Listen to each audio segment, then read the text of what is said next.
Obrigado, Leandro, obrigado a Brava aí pelo convite. Enfim, é uma oportunidade que eu tenho de discutir algumas questões que venho perseguindo já há algum tempo, né, no qual eu tenho participado de vários projetos, programas, em diferentes contextos, em diferentes países, a respeito do papel dos municípios nessa questão da segurança pública. Bom, uma parte do que me levou um pouco a tentar elaborar, isso faz parte de um paper que está em construção, sobre a questão municipal, é um pouco o que me parece ser uma concepção muito ortodoxa que nós ainda mantemos em relação à questão da segurança pública, né?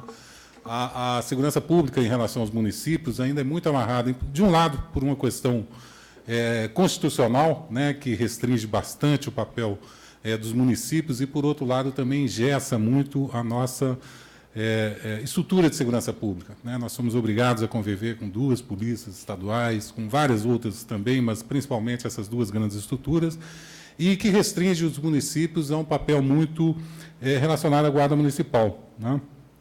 Mais recentemente tem se discutido mais as questões de ordem pública, como sendo dos focos com os quais as administrações municipais poderiam lidar.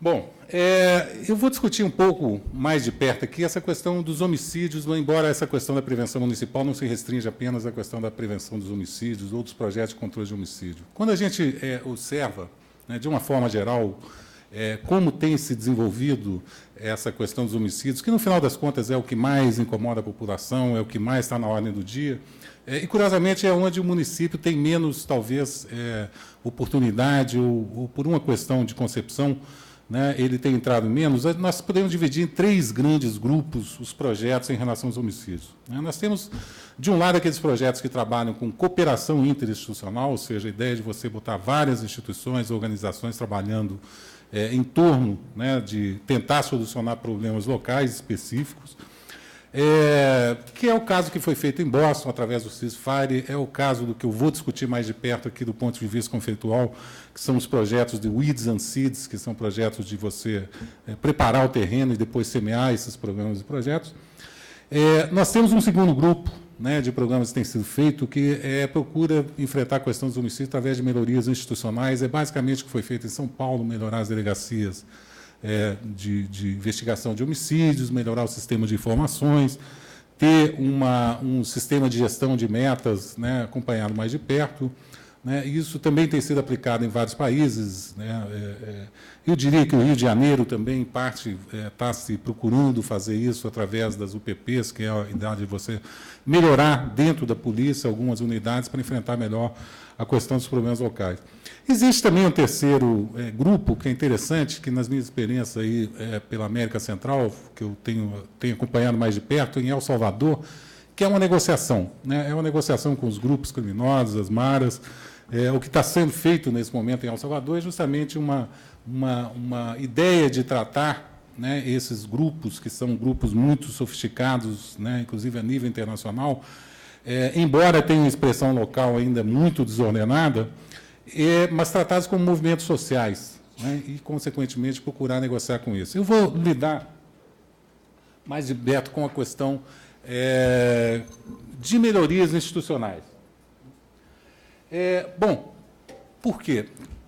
Em primeiro lugar, vamos pegar algumas características de como a criminalidade e os problemas de segurança aparecem no Brasil. Existem duas grandes características. Primeiro, que são fenômenos muito concentrados, tem uma concentração local, espacial, né, temporal muito grande, e também são fenômenos que têm uma dependência espacial muito grande, ou seja, locais violentos, em geral, atraem mais violência, atraem mais criminalidade, e acabam como que contagiando, né, também os seus vizinhos mais imediatos. A gente observa muito isso, especialmente quando vê as regiões metropolitanas, né?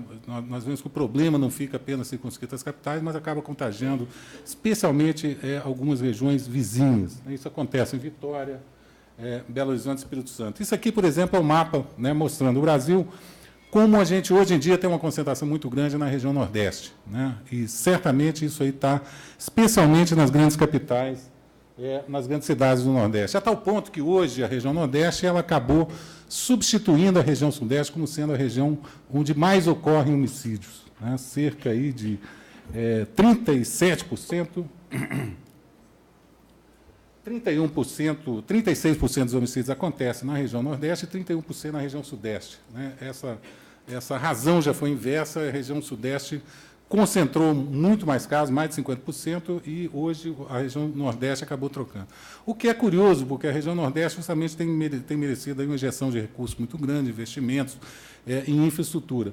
Por sua vez, a região Sudeste também tem desenvolvido os projetos mais interessantes que você tem, especialmente a nível estadual, né? Os estados da região Sudeste, especialmente São Paulo, mas Rio de Janeiro, Minas Gerais, né, têm desenvolvido talvez experiências mais inovadoras em relação à intervenção à segurança pública. Existe também o fenômeno de dependência, ou seja, isso aqui é um mapa simplesmente mostrar como há um contágio, né, muito grande dos municípios próximos, regiões altas com taxas de homicídios altas, próximas de regiões igualmente altas. Isso também ocorre em Belo Horizonte, né? Isso aqui é um trabalho, né, de um pesquisador do CRISP, mostrando justamente como você tem também em Belo Horizonte regiões que são próximas, né, e que acabam levando, de certa forma, concentrando, tanto espacialmente quanto temporalmente, essa questão dos homicídios.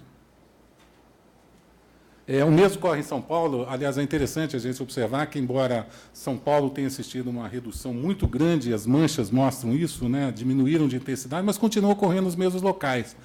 Ou seja, mesmo quando você tem uma redução significativa, eles ainda continuam acontecendo nos mesmos locais, o que é uma coisa importante e interessante que me interessa aqui discutir um pouco mais profundamente. Bom, o que você faz em situações desse tipo? Né? Como é que você lida com situações onde você tem essa concentração, né, esse efeito tão acentuado? Uma das coisas que tem sido desenvolvidas, né, aqui no caso de Minas Gerais, não só nos Estados Unidos, desde os anos 90 se fazem muitos projetos desse tipo, né, e em Minas Gerais foi muito a matriz que inspirou o Fica Vivo, né? São os projetos que a gente chama de Weed and Seed. O que é o Weed and Seed? É você extirpar, né, as ervas daninhas, preparar o terreno para depois você estabelecer condições positivas de semear boas sementes, especialmente no que diz respeito ao empoderamento da comunidade onde esses crimes, onde esses focos, né, de violência acontecem. Então, em geral, esses projetos começam com uma dissuasão muito qualificada, você aponta para determinados grupos de pessoas que acabam gerando, né, um grande número de crimes. Isso vai levar a uma redução, né, quase como você vai colocar um pouco de diminuir o nível de fervura, o que leva ao empoderamento comunitário, né, e, consequentemente, ao incremento da capacidade daquelas comunidades controlarem e tomarem conta dos lugares onde elas vivem, né. Mais ou menos isso é uma estratégia que é feita através do Fica Vivo. As UPPs podem ser consideradas algo como desse tipo, ou seja, a ideia de você restabelecer ordem, né, precedido por atividades de uma dissuasão mais qualificada, focada para os principais ofensores, e, consequentemente, você começa a ter, então, um processo que esse, sim, é interessante, da própria comunidade ser empoderada e começar a cuidar, né, dos negócios dela. Como é que se estruturam projetos desse tipo, né? Em primeiro lugar, você tem a ideia de você trabalhar com grupos que vão construir e empoderar as comunidades, né? Ou seja, isso se dá através de policiamento comunitário, onde você leva a justiça e o sistema de justiça para aquelas comunidades, levando promotores, né? No nosso caso aqui de Minas, por exemplo, você trabalhou muito também trazendo juízes. Inclusive, aqui a coordenação desse grupo é muito feita através de promotores, né? Isso leva ao empoderamento, que também vai ser reforçado através de programas locais de prevenção, onde a restauração de ordem é uma condição, né, para você. Se você não tiver esse processo de restauração de ordem, você não consegue levar a cabo esses projetos. Fortalecendo as iniciativas locais, né, levando ao desenvolvimento socioeconômico e também trazendo algum nível de suporte às famílias. Bom, uns exemplos que a gente tem, por exemplo, é o Fica Vivo. Nós temos também o Pacto pela Vida, que é feito em Pernambuco, em Recife. Ele procura fazer essa junção através de diferentes organizações em diferentes secretarias, né? E Honduras também está tentando fazer alguma coisa desse tipo, trazendo principalmente promotores, né, os juízes para participar desse processo, né, o próprio governo, e El Salvador. El Salvador também tem projetos desse tipo, com um certo apoio internacional, com o sistema prisional atuando muito fortemente, né, e cada um desses contextos, na verdade, vai nos trazer algumas lições a respeito das dificuldades que você tem. Uma delas é a questão da governabilidade, ou seja, como é que você tem a governança de todo esse sistema, que muitas vezes estão em diferentes níveis de governo, e o nível municipal é talvez um dos mais relevantes e um dos mais ausentes na gestão desse tipo de projeto, né? Os municípios talvez sejam os menos consultados, justamente aqueles que têm mais capilaridade e penetração nesses locais onde acontecem esses problemas de são projetos, por exemplo, no caso do Fica Vivo, isso aqui é só para mostrar o crescimento que a gente tinha dos homicídios, né, até antes de começar o projeto. E, então, você tem essa organização desse grupo de entidades, de polícias, de justiça em diferentes níveis, que vão atuar de forma concertada, articulada, né, para tentar desenvolver o que a gente chama de grupo de intervenção estratégica, ou seja, essa dissuasão mais qualificada, que é no sentido de restaurar a ordem nessas comunidades, né? Então, você tem um conjunto grande que é gerido através de um grupo central.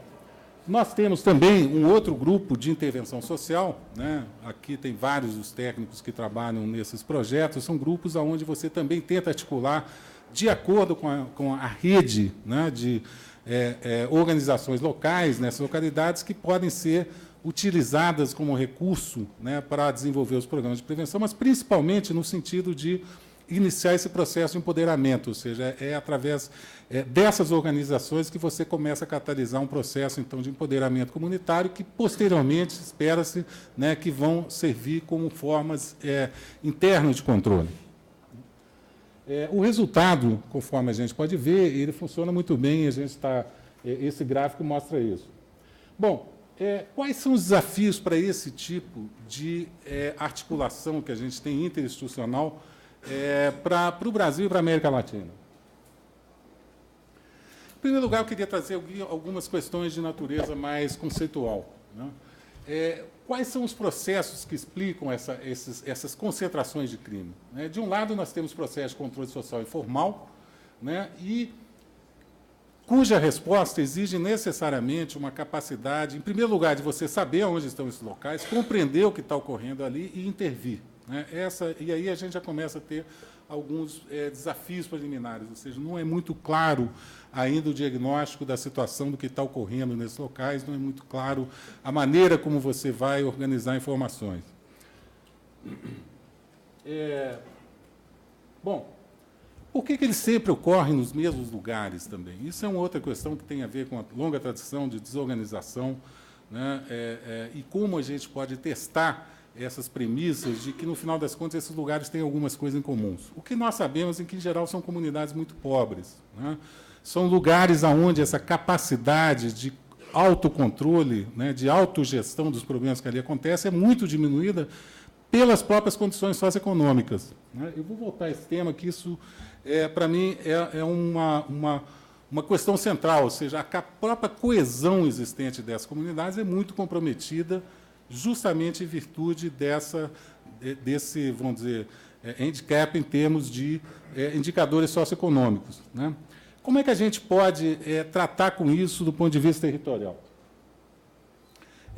Bom, uma pesquisa que nós estamos fazendo, ainda está terminando, né, nos permite ver algumas coisas, tentando avaliar essa questão da coesão por municípios, né, por capitais, e por municípios e cidades pequenas no Brasil, que é a Pesquisa Nacional de Vitimização, né? O que nós estamos fazendo? Nós estamos pegando justamente a mensurar essas duas dimensões, de coesão e de controle informal, ou seja, qual é a capacidade, né, que essas comunidades têm de exercerem controle, ou esses municípios, né? Alguns resultados preliminares já são bastante interessantes. Em primeiro lugar, a gente observa que existe, né, uma coesão muito grande, vamos dizer, uma alta correlação entre essas dimensões de coesão, controle, né, e os mecanismos que a gente chama de, enfim, que somados vão dar a eficácia, ou seja, o mecanismo de confiança, né. Essa dimensão de confiança é uma das dimensões, eu diria, mais centrais para a gente entender esse processo de restabelecer a ordem e de controle nessas comunidades.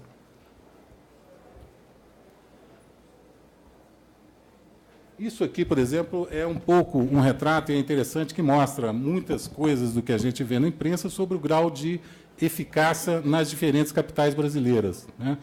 Não por acaso, algumas das mais violentas, como Vitória, por exemplo, estão justamente despontando com uma que tem menor grau de eficácia, né? Maceió também, aliás, são as duas, é interessante, são duas das capitais mais violentas no Brasil, são também as duas capitais onde esse nível de eficácia é menor, né?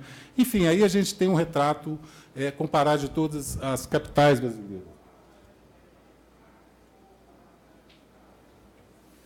Por tipos de cidade, uma das coisas que a gente observa, e aí a gente começa a entrar mais no tema, é a questão que vamos dizer, essa deficiência em termos de capacidade, ela ocorre principalmente nas grandes capitais, seguidas depois das áreas metropolitanas e, em menor grau, nas cidades de interior, né? Ou seja, vamos dizer, o lugar onde se concentram, né, muitos problemas de distintas naturezas também vão concentrar essas deficiências do ponto de vista da articulação dessas comunidades em exercer controle nesses locais.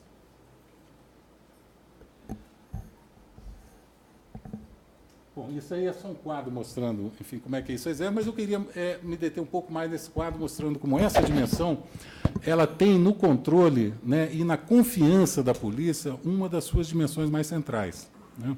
Por que isso é importante, né? Eu vou retornar de novo ao começo da discussão, onde a gente estava falando dos problemas estruturais que a gente tem em relação à segurança pública, né? Ora, se eu dependo, né, tanto, né, de organizações que, na verdade, estão muito distantes dos problemas municipais, né, eu tenho, então, aí um problema complicado do ponto de vista da construção da articulação local para lidar com os problemas de segurança pública, né? Se a gente pegar em outros contextos, né, se pegar o próprio Brasil, né, se nós formos comparar as polícias brasileiras, elas estão em graus muito distintos em termos de confiança em relação à população, né? Eu vou mostrar aqui alguns dados a esse respeito. Se a gente pegar em outros países, por exemplo, né, em Honduras, onde eu estive, onde as pessoas não podem simplesmente contar com a polícia para nada, né? Lembra que a gente tinha falado, então, para você desenvolver programas nesses locais, eu preciso de ter comunidades onde você possa contar minimamente com o amparo institucional da justiça, em especial da polícia, e se você não tem isso, né, se você não pode contar com essa polícia, como é o caso de Honduras, por exemplo, que eles têm um problema de um vazio institucional muito grande em relação à justiça e ao governo de uma forma geral. Mas isso também ocorre em outras capitais do Brasil.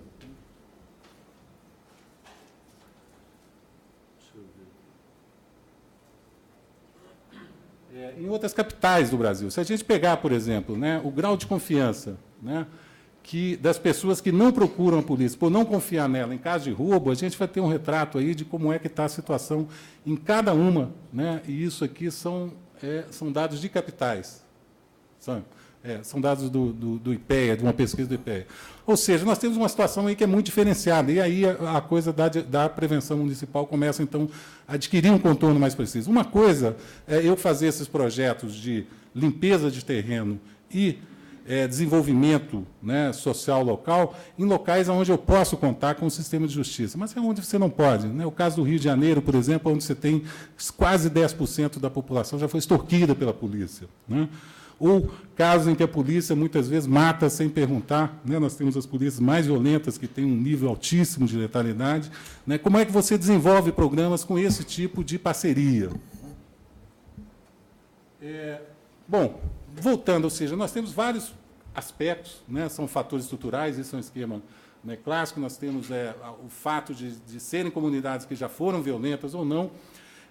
Nós temos essa violência prévia como um componente fundamental para a gente entender essa violência, mas nós temos aqui um aspecto que é fundamental, ou seja, esses fatores organizacionais e institucionais. Como é que a gente lida, né, sem esse amparo? Ou seja, além de serem lugares muito pobres, em que essa pobreza muitas vezes acaba minando as condições da construção de desses laços de confiança, aonde você tem um nível de capital social muito baixo, né, você também tem uma ausência do Estado em diferentes níveis, né, e em diferentes profundidades, mesmo nas capitais brasileiras. Né. Se pegar, por exemplo, a situação de Maceió, é completamente diferente da do Rio de Janeiro, que é completamente diferente de Belo Horizonte. Né. Nós temos situações muito disparatadas do ponto de vista, inclusive, da presença do Estado. Né? Você tem lugares em Maceió onde que realmente você não consegue enxergar o que o Estado está participando. Né? Isso nos traz, então, um novo conceito interessante de ser trabalhado, que é a ideia de Estados falidos. Ou seja, da mesma forma com Honduras é um dos casos, né, enfim, a gente tem aí um índice, né, de Estados falidos, onde pega a África, aqueles países, Sudão, enfim, são estados onde você não tem lei, né, não tem, mas a gente tem pedaços disso aqui no Brasil também. Né, e eu acho que aí a gente tem que começar a entender como é que o Estado ele vai se fazer presente, por exemplo, onde você tem largas áreas do território que estão sob domínio, por exemplo, de grupos paramilitares. Né? A gente observa isso no Rio de Janeiro, mas observa em menor grau também em Recife, observa em menor grau em Belo Horizonte, observa em menor grau em outras capitais, ou seja, estados onde o Estado não se faz presente, seja através da justiça, mas seja também através de projetos sociais, onde você tem um nível, né, de concentração de desvantagens, de pobreza muito acentuado. Né? Bom, esse aqui são alguns dados, né, simplesmente para ilustrar a coisa da polícia, para a gente ter uma ideia. Né, a polícia melhor avaliada no Brasil aqui é a de Minas Gerais, que tem quase 30% de avaliação. Né? As pessoas falam, puxa, que legal, né, Minas está muito bem avaliado. A polícia do Chile tem 92% de aprovação. Né? A polícia americana de Nova York tem 89%, 88%. Então, quer dizer, na verdade, nós temos uma situação muito ruim, mesmo onde nós estamos melhores. Se a gente pegar as piores, né, que são Amazonas, Rio de Janeiro e Pará, então aí nós temos um grau muito baixo de confiança institucional. Bom, e aí, então, seria talvez interessante, dado essa dificuldade que a gente tem de construir essa articulação com os órgãos, né, estaduais, que a gente tem justiça, voltar talvez a um velho tema dentro da criminologia, que é a questão da pobreza e da criminalidade. Né? Durante muitos anos, a gente participou desse debate, dizendo que não existia relação nenhuma entre pobreza e crime, e, no meu entender, eu acho que a gente talvez tenha terminado jogando, como se diz, né, o bebê fora junto com a água do banho. Ou seja, é evidente, né, que nem todo lugar pobre é violento, mas não existe lugar violento que não seja muito pobre, que não haja uma concentração de desvantagem e pobreza muito grande em algumas pequenas áreas territoriais das grandes cidades. Ora, será que essa não é uma maneira, talvez, de você introduzir uma outra dimensão de controle, né, que eu costumo dizer, uma estratégia de cavalo de Troia, né? Já que você não pode, né, se a gente está pensando que a construção da confiança, a construção desse empoderamento, né, local, ele não poderia ser feito não apenas através da justiça, mas através de programas e projetos sociais também, desde que, posteriormente, você tenha, naturalmente, os processos de retomada de território, de restauração da ordem. Né? Porque essa é uma maneira através da qual você envolve muito a comunidade. Eu ia mostrar aqui alguns dados, meu tempo já está acabando, mas é interessante, por exemplo, em Honduras. Né? Eu participei de alguns projetos, eu vi alguns projetos, que eram lugares onde o Estado estava simplesmente ausente há décadas. Né? E ele começou a se fazer presente através de projetos de construção de infraestrutura. Né? E com essa construção da infraestrutura, você começou a ter um processo de mobilização local, de construção de capital social, que logo, logo vai se refletir na questão da segurança. Né?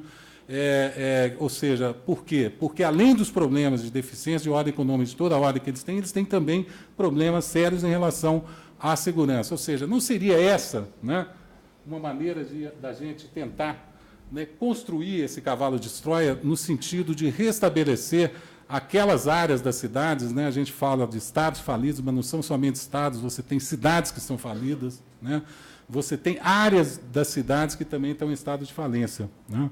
Essas áreas, talvez, uma maneira de você fazer, já que você... Como é que você faz quando você não pode contar, né, com o Estado na sua forma mais direta de restauração de ordem, como é o caso das polícias, da Justiça, né, do Ministério Público, se não através de projetos sociais. E aí é interessante porque a gente tem os municípios, então, eles adquirem uma outra função, né, que são fundamentais, que é a ideia de trabalharem mais no plano da prevenção.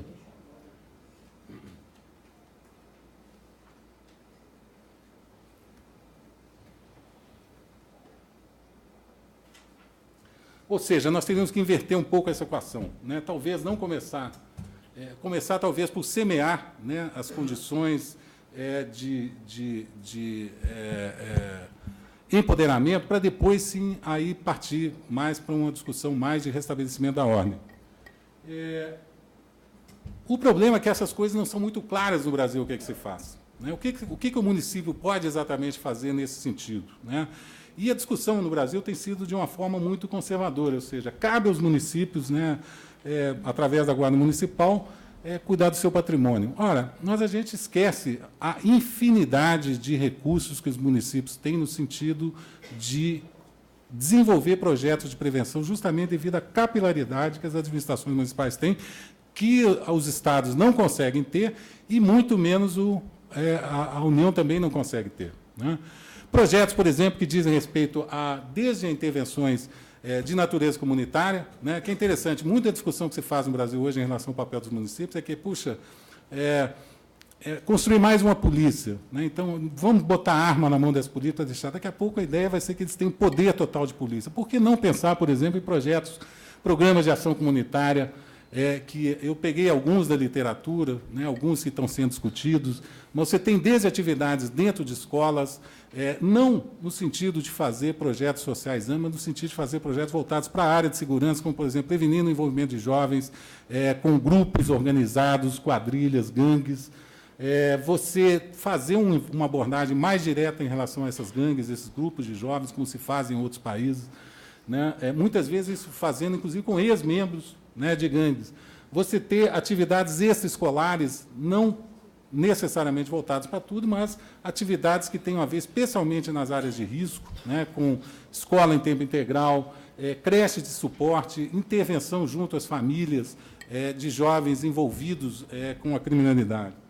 Você tem também um outro conjunto que tem a ver com intervenção nas famílias, né? Você tem programas, como, por exemplo, semelhante ao agente de saúde da família, você pode ter também a saúde da paz, que são agentes que vão atuar junto às famílias para tentar ver quais os problemas identificados em relação... Muitos desses jovens têm problemas de desestruturação familiar, têm problemas de, enfim, alcoolismo, prostituição, no interior da própria família, ou seja, a família é muito desestruturada e a gente espera que eles sejam bem integrados, né? O que é muito difícil se você não tiver uma instância de intervenção nesses locais.